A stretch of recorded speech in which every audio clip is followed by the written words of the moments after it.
Welcome to my messy studio, everyone. My name is Mark, and I'm an artist and an art professor. And in this video, I'm going to talk about a simple compositional technique, something that was used by the old masters and many contemporary artists to quickly organize and unify their pictures. Let's get started. Composition is one of the more complicated aspects of art making, and what makes it even more difficult and confusing to master is that there's no consensus among artists about what rules to follow.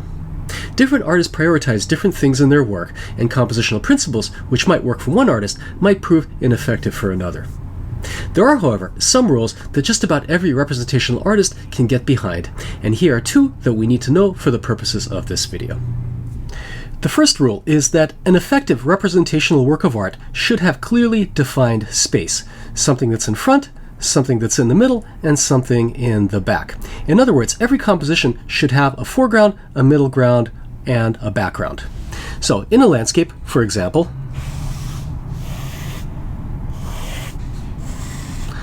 we'll have a clear separation of planes, something that is very close to us. Let's say a bunch of grass, a boulder, perhaps a tree,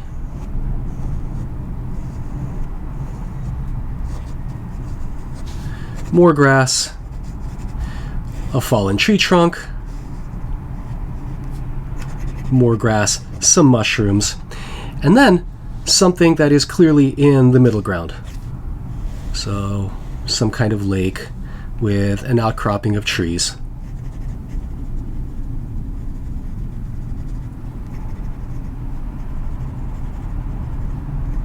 Some bushes. And then a clearly defined background. In this case, perhaps some hills, some woods off into the distance, and some clouds. Now, this doesn't only apply to landscape, because in a still life, we should always have something that's close, that's in the middle, and that's far away. So if we have a table, we can have some kind of tablecloth here, and a vase that's close to us with a bunch of flowers. And then further back, a bowl with some fruit. And then the background, maybe there's some kind of environment, some kind of space, or a painting, or some kind of cloth running through the background. Something that's close, the edge of the table, the vase, the fruit in the middle ground, and then some elements in the foreground. This also doesn't mean that every picture has to have extreme depth, with the foreground appearing like it's a few inches from the viewer and the background appearing like it's miles and miles away. It can be a much more subtle thing, like in this very simple still life by Chardin, where the table edge and the heads of garlic serve as the foreground, the cup and the pitcher serve as the middle ground, and then the back edge of the table serves as the background. The idea is that this strong indication of depth allows the viewer to enter the space of the image, to wander through it, and get lost in its rewards. While in painting, depth can be suggested in a number of ways, including, as we've seen in Chardin, through texture. In pen and ink drawing, the clarity of depth is generally enforced through line weight and contrast. Following the principle that thick lines look close and thin lines look farther away, one should generally use heavier lines in the foreground. So once again, if we have a landscape, the heaviest lines are going to be in areas that are close to us. So we have a tree trunk,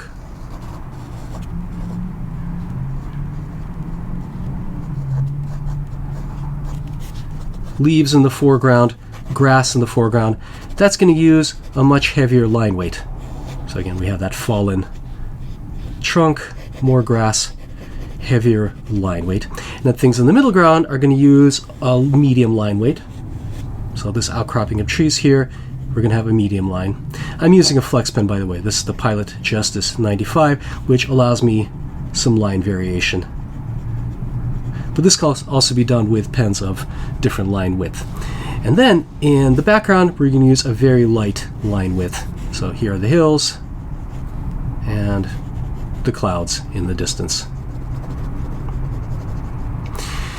We can use line weight to reinforce that clarity of depth, or we can use line value. So for example, in the same landscape, I'll put black ink in the foreground. So this pen right now is filled with Noodler's black. And I'm going to use only black ink for the foreground elements.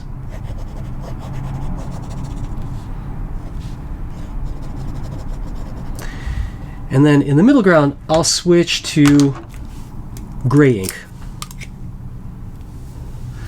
So this is Diamine Earl Grey. It's a fairly dark gray ink, but not as dark as the Noodler's black. So that's going to be that outcrop of trees in the middle ground.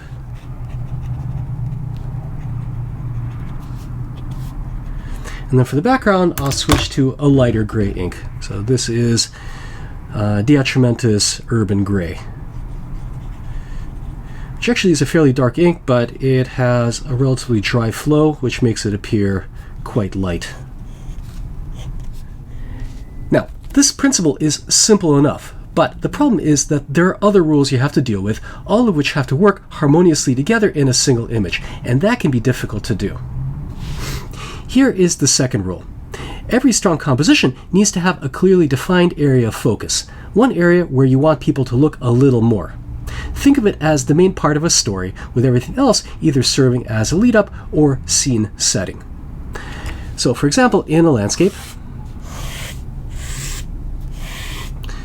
we have a foreground element, again that same tree trunk, with leaves, grass, boulders,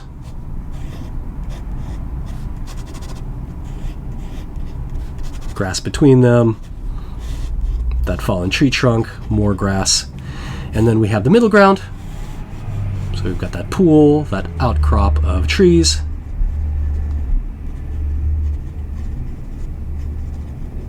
and then our background. We've got the rolling hills in the back. And then we'll have our area of focus. We have a bunch of bathing elephants. Here's one elephant in the water. Let's have one more. Why not?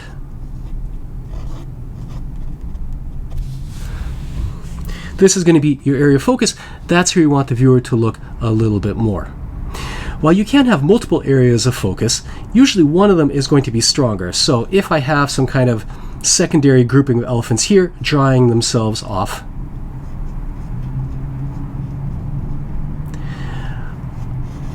on a towel with some kind of picnic basket, I'm going to make this area a little bit weaker so that I have one dominant area, which is my main area of focus.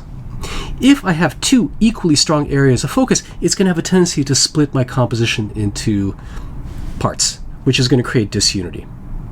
Now, areas of focus can be anywhere in the composition. It can be in the foreground, it can be in the middle ground, it can be in the background. Wherever it is, the most important thing is that it attracts the most attention. And in pen and ink, that's done by making the area stronger than anything else in the composition, which means that in pen and ink, this area needs to have the strongest contrast. The problem is that the rules of clearly defined depth and clearly defined area of focus can potentially contradict each other. If the area of focus is in the foreground, where, due to the requirements of depth, things need to be more contrasty anyway, then these two rules are willing dance partners. But if you want that area of focus anywhere else, in the middle ground, or, God forbid, the background, you're going to have a contradiction. Because if the foreground needs to have the thickest line weight and the strongest contrast to look close, then it's going to pull attention away from the area of focus in a middle ground or a background where, due to the requirements of depth, things have to have less contrast. So how do we resolve this seemingly irreconcilable difference? This is where this compositional technique, which I call spotlighting, comes into play.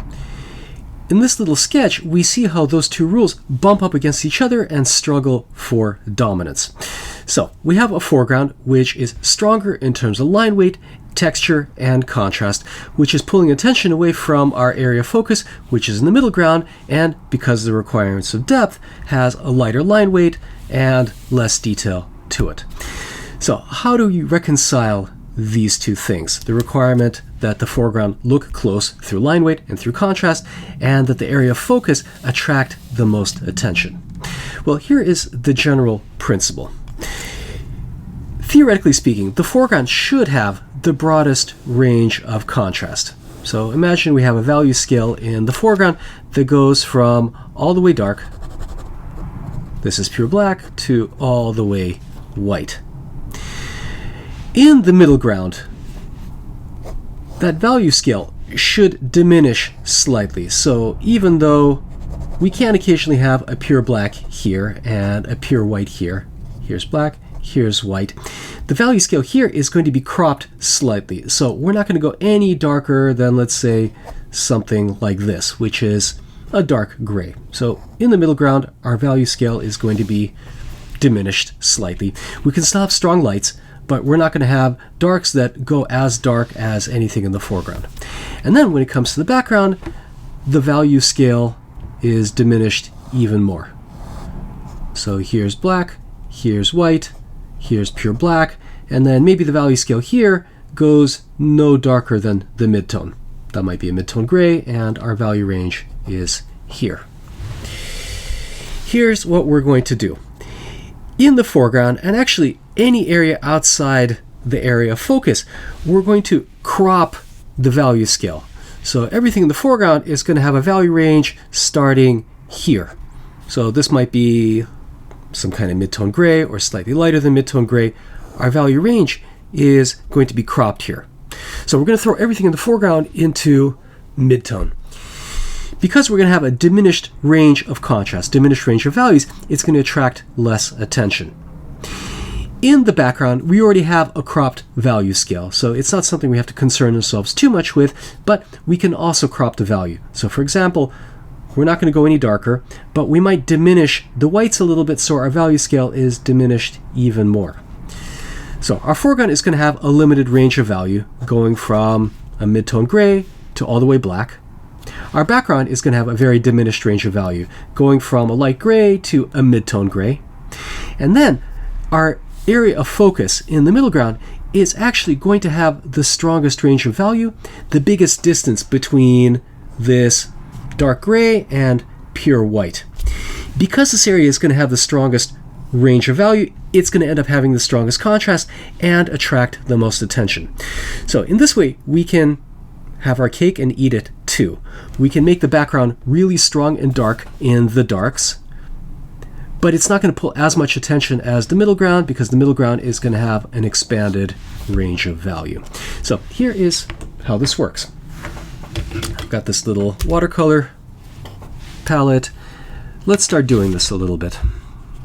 So I'm going to mix up a few washes here of black watercolor.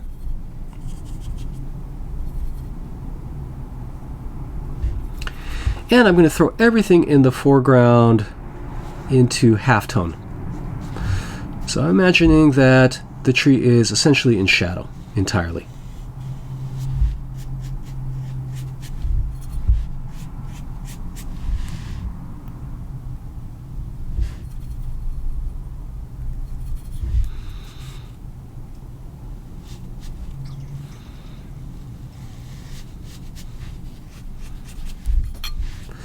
So I'm going to give the entire foreground a wash of shadow.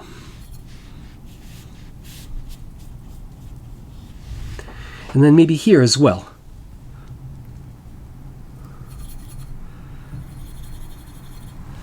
So this foreground is, there's some kind of cast shadow. Maybe it's running from the tree. It's quite possible. Like so.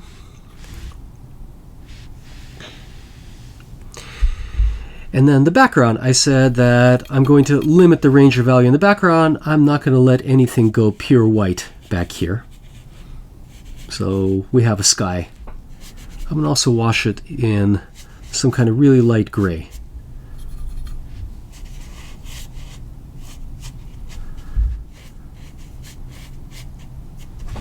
Like so. And then all this stuff in this area of the middle ground, or maybe even the background, is also going to receive some kind of wash.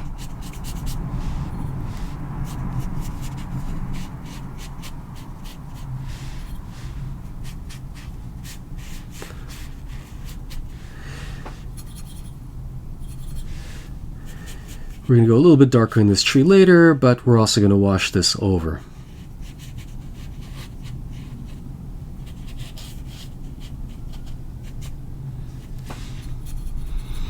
Okay, the leaves on this tree in the middle ground also going to get a wash. So basically everything outside the area of focus gets a wash of either darker gray or a little bit of lighter gray to knock down the contrast a little bit. Okay. Because we're starting with kind of a darker gray here, right? We can go even darker. So the range goes from dark gray to pure black. We can go darker here if we want. Because the contrast here is diminished, it's not going to create problems. So even if we have some darker values here, some dark shadows, some pretty strong dark contrast, the limited contrast here is going to prevent this area from pulling attention too much. Same thing with the background. So we can make things a little bit darker here.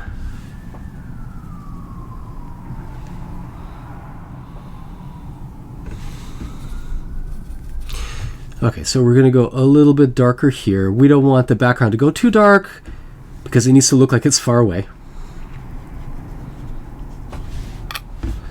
So let's wash in the background here a little bit. These bushes in the background, let's put a wash in them a little bit. Got some row of plants. There's a wall back here. Let's just make it darker here.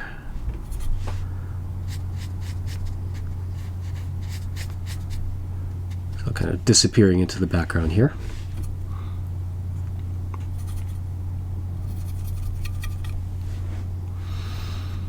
Let's throw a little bit of a stronger shadow on this bush. And this tree is going to start catching a little bit of light. So I'm imagining a spotlight hitting this area, illuminating it, and throwing the strongest contrast into the middle ground. Now, I don't want things up here to get too distracting. It's going to create an extra area of focus. So here I'm going to throw things into halftone.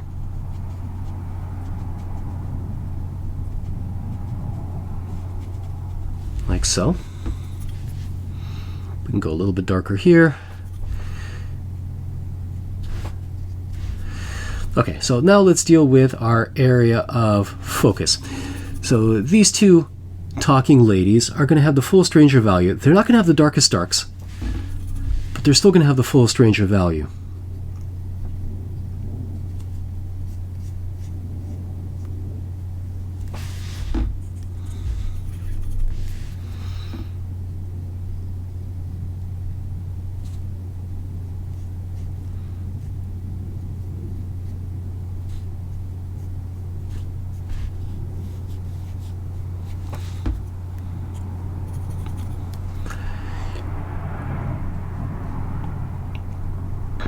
And this is the only area in the composition which has a pure white.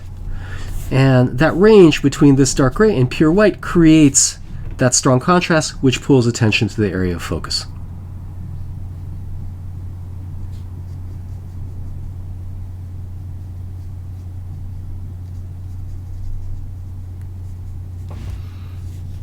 And let's give them some long cast shadows here.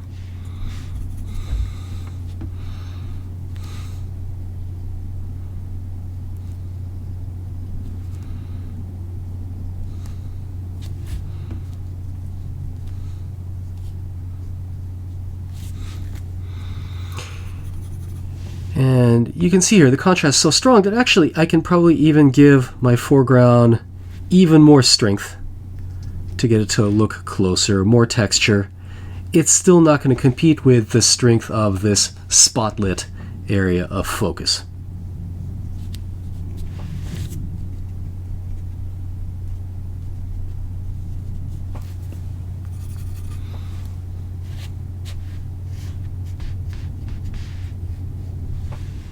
This spotlighting method is a very common way of organizing very complex compositions. When it comes to landscape, we often see it in the landscape drawings of the French Baroque painter Claude Lorrain, an artist whose landscape drawings I plan to feature in upcoming videos. But this technique is also used in figure compositions.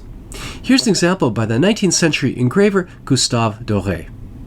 Again, composition is a complicated thing, and Doré uses lots of other compositional tricks to unify the picture and keep the viewer's gaze moving. But to my mind, there is no greater organizing force than the spotlight technique, because it can be used in a large variety of different kinds of compositions, both simple and complex, to create a large range of effects. Now, of course, it's not simply a question of throwing everything outside the area of focus into halftone. Spotlighting a complicated composition requires a great deal of careful consideration, which I'm going to talk about now using this drawing as an example. This image, which I made just for this tutorial, suffers not only from the competing requirements of depth and area of focus, but also has the additional problem of complicated elements outside the area of focus and a bright light source coming from the window.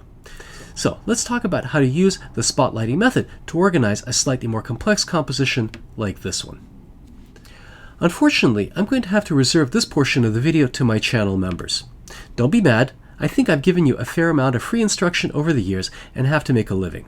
So I hope you found this tutorial useful, and if you did and would like to see the rest of the lesson, please consider signing up for membership to my channel, which will give you access to 2 free long-form classes per month and other bonus content. Thanks for watching, and see you back in my messy studio very soon. Bye for now.